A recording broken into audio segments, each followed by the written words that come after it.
13મા અધ્યાયનું મહાત્મ્ય ફળ. ભગવાન શંકરે પાર્વતીજીને અને ભગવાન વિષ્ણુએ લક્ષ્મીજીને તેમના કહેવાથી 13મા અધ્યાયનું મહાત્મ્ય ફળ શું છે તે બતાવવા આ કથા કહી.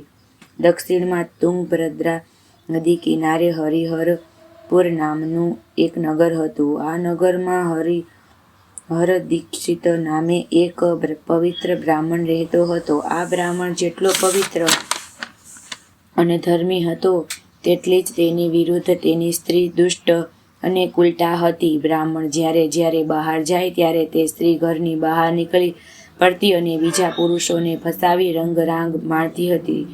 આ અધમ સ્ત્રીના કુકર્મોથી તેને ભયંકર રોગ લાગુ પડ્યો. ઘણા ઉપાયો કરવા છતાં તે રોગ મુક્ત થઈ ન શકી ને રીબાઈને મરણ પામી. તેણે ઘણી નરકયાતનાઓ ભોગવી. છેવટે તેના જન્મ એક ચાંડાલને ત્યાં થયો. એક દિવસ એક બ્રાહ્મણને ત્યાં મોટો ઉત્સવ થઈ રહ્યો હતો. ત્યાં ખાવાનું લેવા આ ચાંડાલણી ગઈ. તે બહાર દ્વાર પર બેઠી. ત્યાં અચાનક ચાંડાલણીને ગભરામણ થઈને થોડી વારમાં તે મૃત્યુ પામી. આથી આ ઉત્સવમાં ભાગ લેવા આવેલા લોકો ત્યાં એકઠા થઈ ગયા. બ્રાહ્મણ પણ બધા કામ પડતા મૂકી ત્યાં આવી પહોંચ્યો. આ વખતે બધાએ ત્યાં જોયું કે આકાશમાંથી વિમાન આવ્યું છે અને તેમાં બેઠેલી દેવાંગનાઓ ચાંડાલણીને ઉત્તમ વસ્ત્રો પહેરાવી લઈ જઈ રહી છે. આ લોકો વિસ્મય પામ્યા. બ્રાહ્મણે દેવાંગનાને આનું કારણ પૂછતા દેવાંગના બોલી, હે બ્રાહ્મણ, તારે ઘેર ઉત્સવ થઈ રહ્યો છે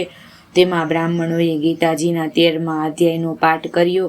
આ પાઠ સાંભળવાથી ચાંડાલણીનો ઉદ્ધાર થયો. આ સાંભળી બધા ગીતાજીના 13મા અધ્યાયની મહાનતા સમજી ગયા.